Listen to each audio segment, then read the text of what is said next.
Spiritual awakening. So what is spiritual awakening? Just look around.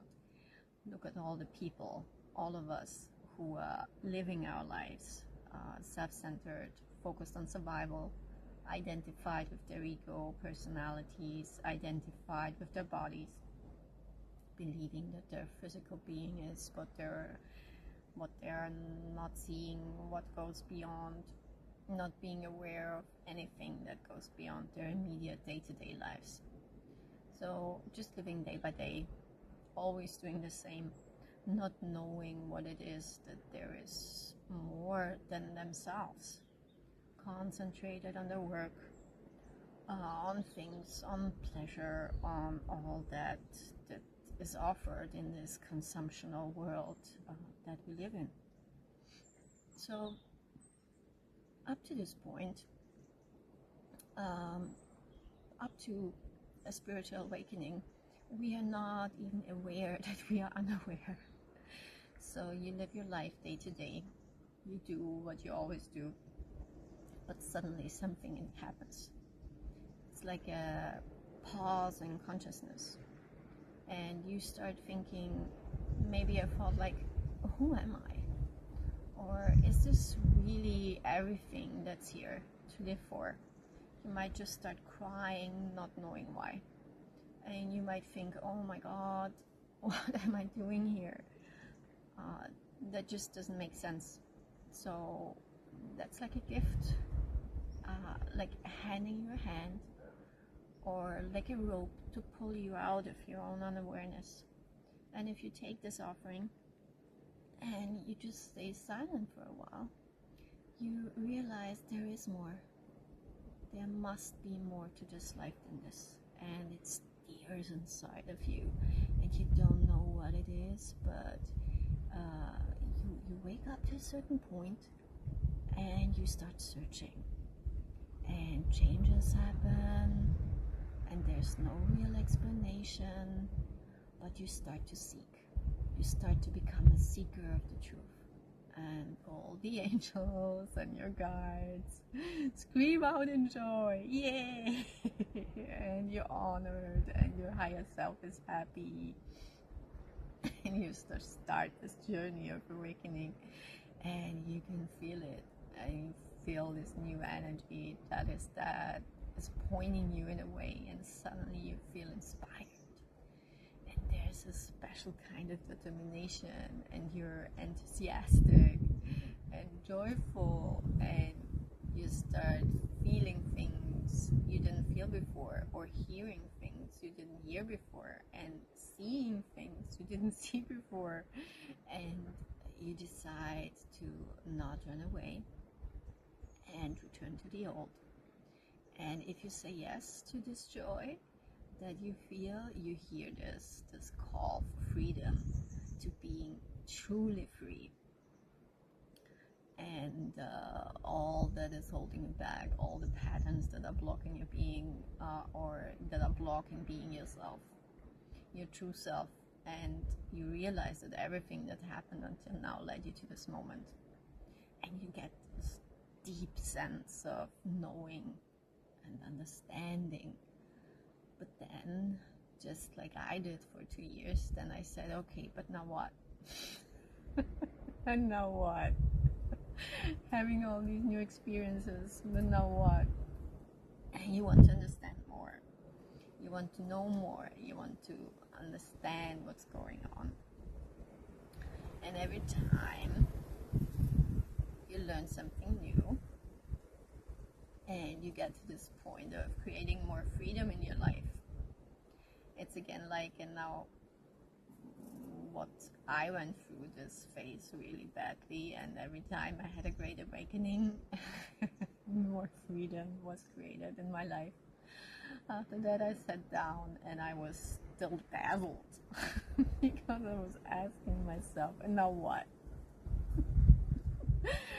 Yes, so every time that happens, you integrate your newly created freedom, and then life just shows you where you still lack freedom in so many different parts of your being. So you just keep creating more freedom in all aspects of your life, just more freedom and more understanding. And it's a constant process.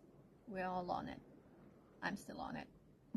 I still create freedom in parts of my being that I'm totally overwhelmed.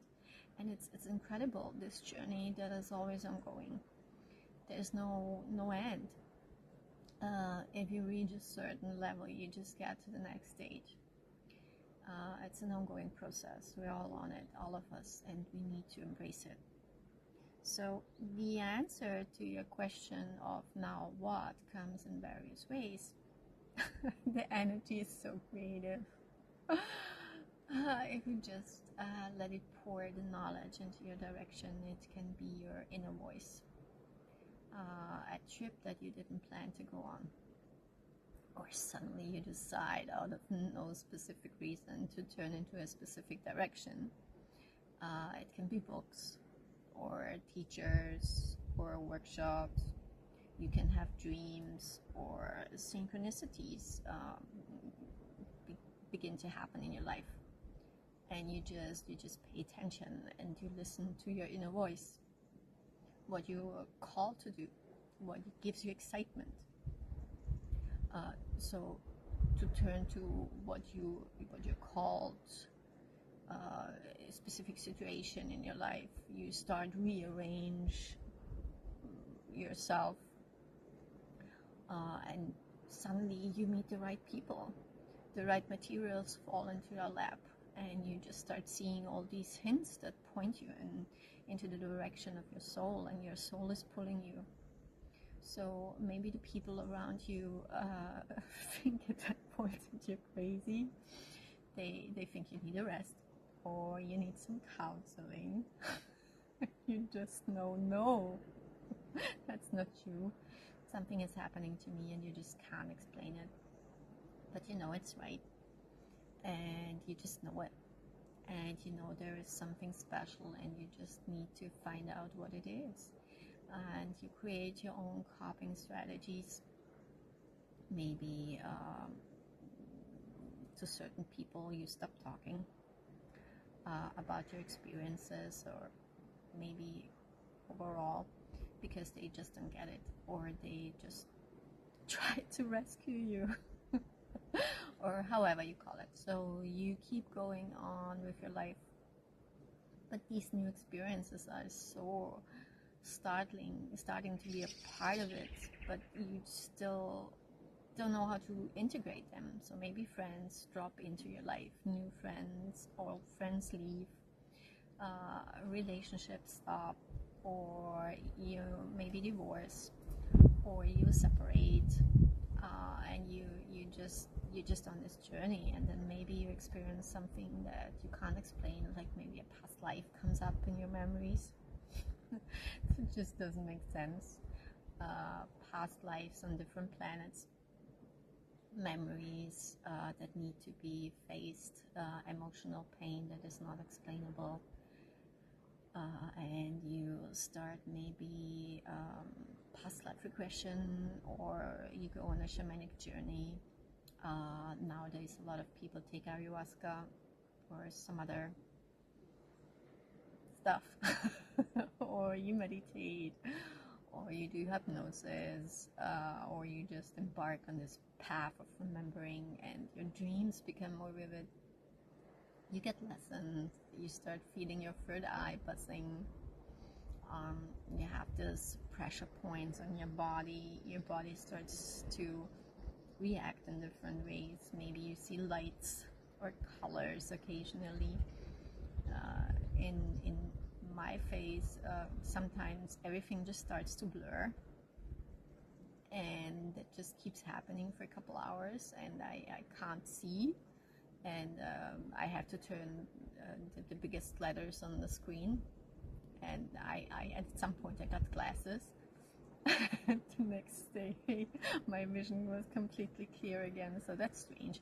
So strange things like that happen, and you start feeling you're being pulled, but your old life falls into pieces, and everything seems out of place. So everything is rearranging, and we just need to pull through.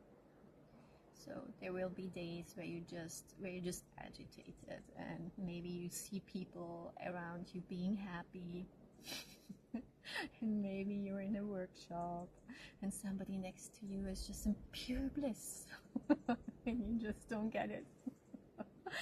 And you feel pity for yourself, and you feel unworthy, and you think you're less than everybody around you, and your ego just goes nuts. Maybe you see yourself as the poor you, everybody else has it, but I don't have it, so where's my place in this game? What's this all about anyway? And you might go back to your spouse and ask him to take you back, and you beg your friends to come back to you, and you want to go back to something you know, to something that is the unknown, because sometimes the unknown is more dangerous to our minds than the known. And although you know, the old that you know is not it, so you just realize if you go back you won't be happy. And maybe you try. I tried. I went back a couple times just because I thought I can't survive on my own. I can't make it on my own. I'm too weak. I'm not good enough. So I went back.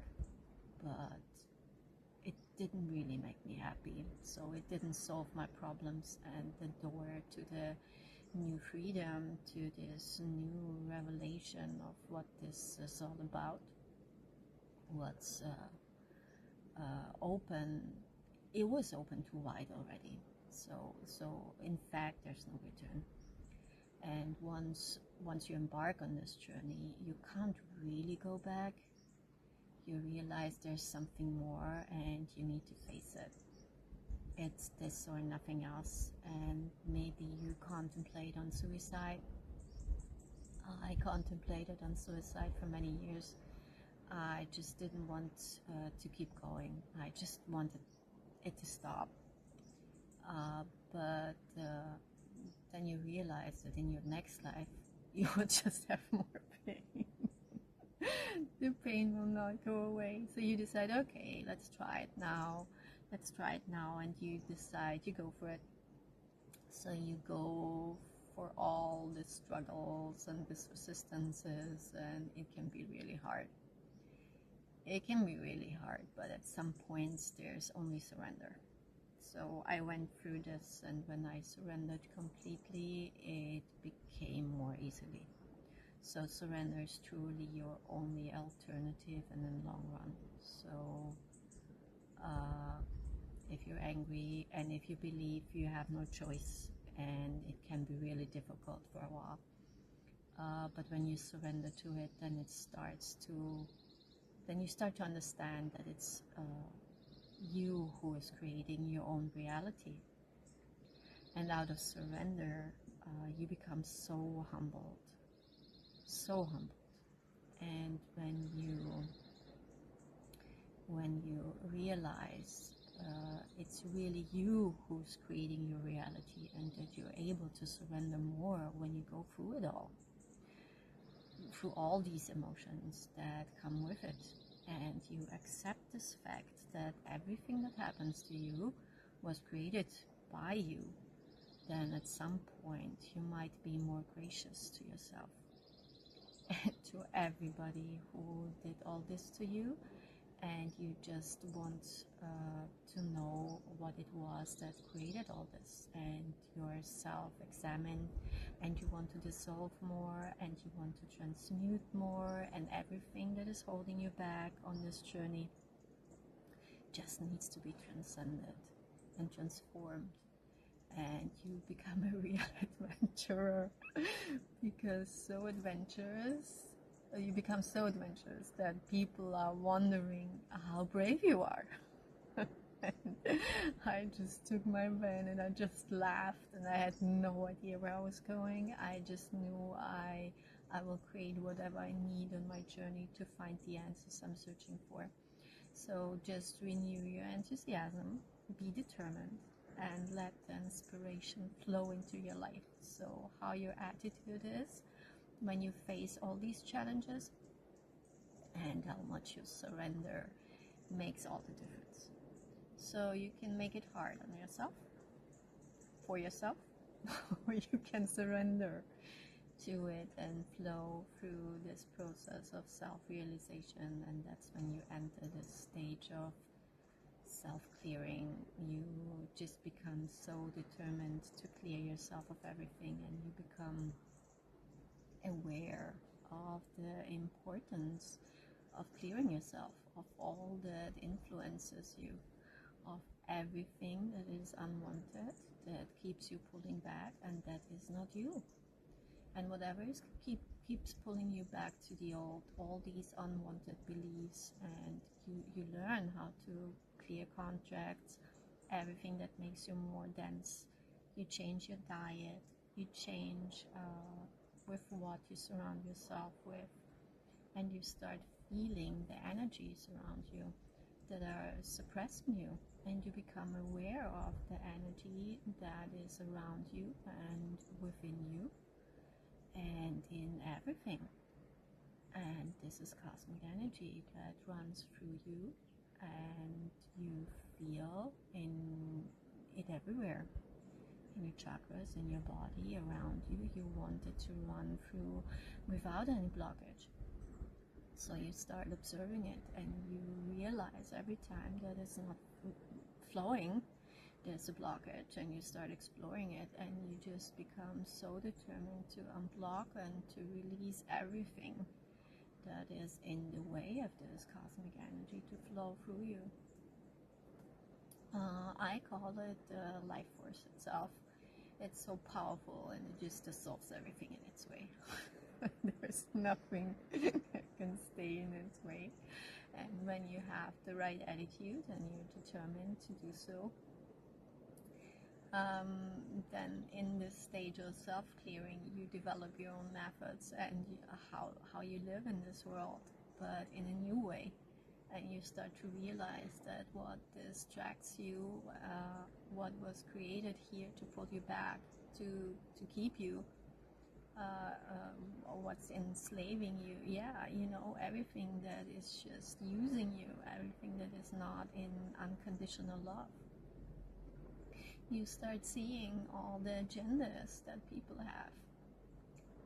Everybody has an agenda, so everybody wants something from you.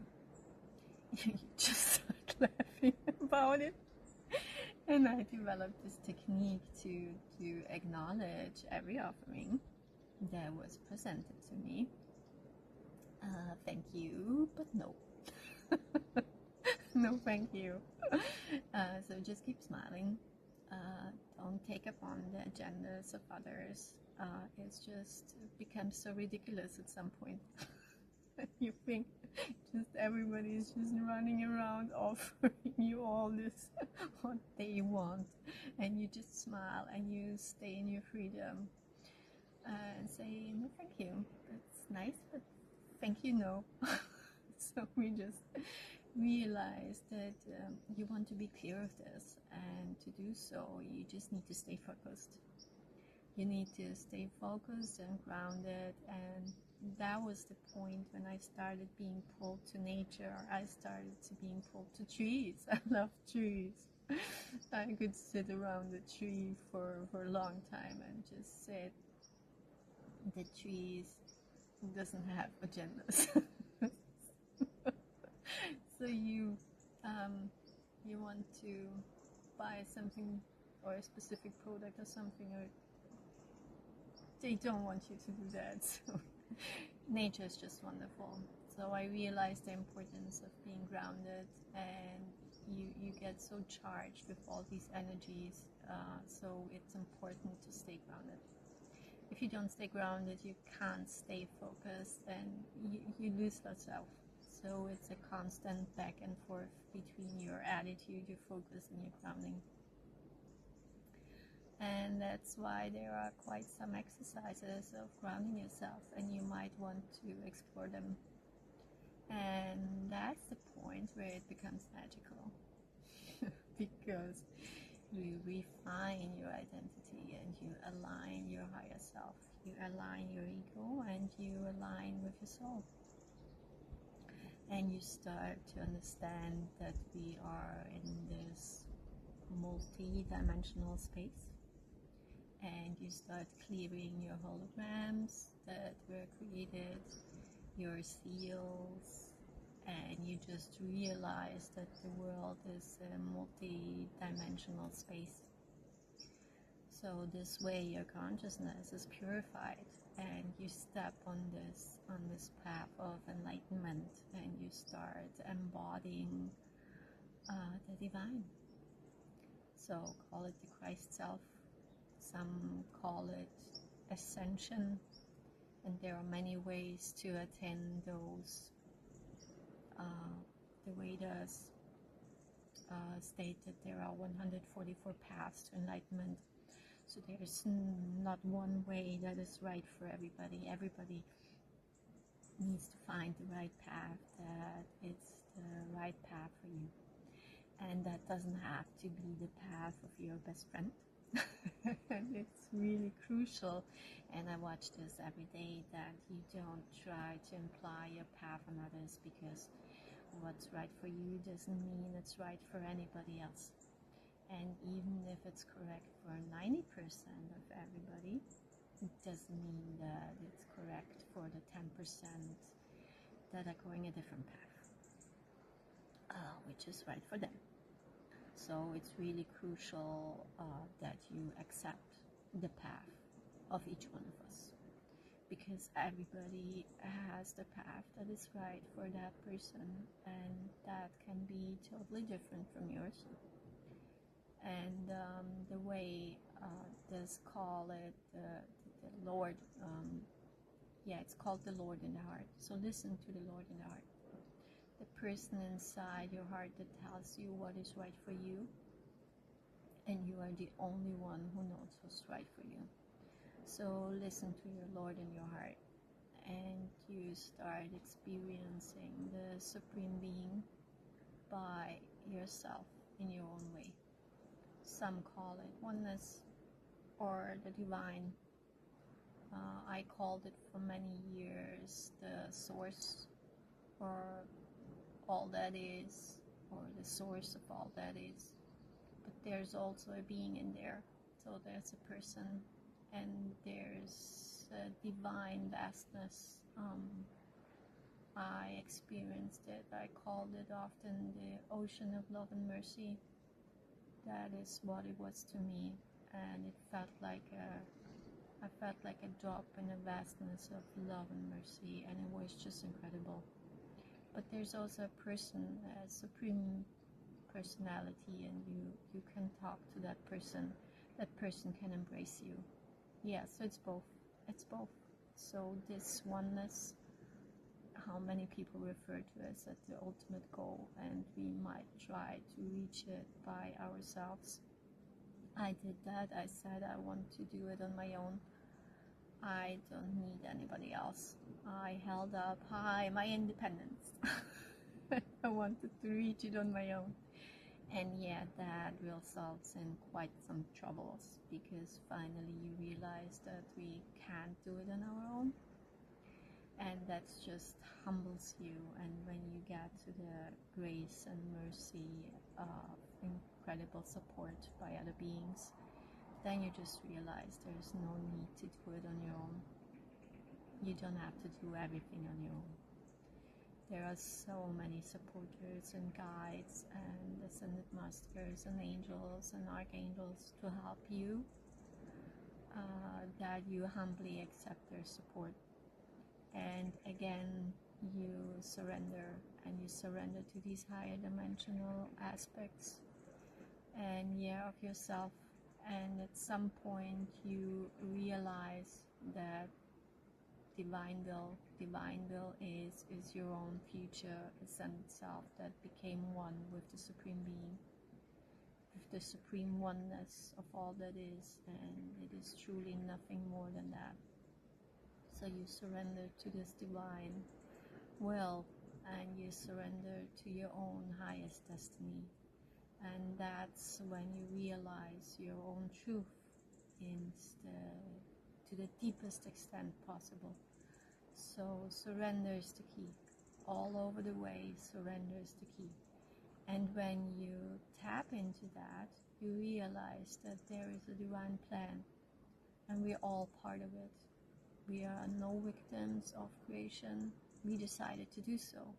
And if you want to put it in one sentence, the divine plan was always for each of us to learn, to experience, and to learn through this experience, and to awaken, and then to love and care deeply for one another and for all of creation and ourselves, of course, to transcend all beliefs and all limitations of this physical plane, and then become enlightened and blend and merge completely with our higher dimensional selves and our higher selves.